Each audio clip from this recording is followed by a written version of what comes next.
కల్వరిలో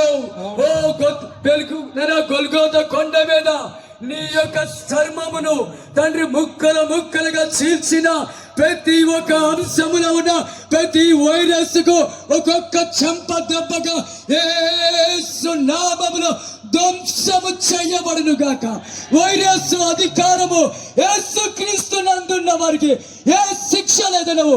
పునరుద్ధరుడైన యేసు రక్తముతో వైరస్ రాజ్యము కూల్చబడును గాక ఆజ్ఞాపిస్తున్నాం తండ్రి. ఇదిగో తండ్రి, మెడికల్ గా ఉన్నవారు, అయ్యా చదువుకునే బిడ్డలకు పరలోకములో ఉన్న దేవా నీవే బుద్ధి జ్ఞానము సర్వ సంపదను పరలోకములో ఉన్న శక్తి ద్వారా విద్యాభ్యాసము నీ రాజ్యములో ఉంది. దానియేలు శద్రకు లేపిన దేవుడా, ఒక్కసారి వైద్యము కలిగిన బృందము కలిగిన వారికి పరలోకములో నుండి వచ్చిన వారి జీవితంలో నరపుత్రుడానికి చక్కగా నిలబడినట్లు ప్రతి ఒక్క గవర్నమెంట్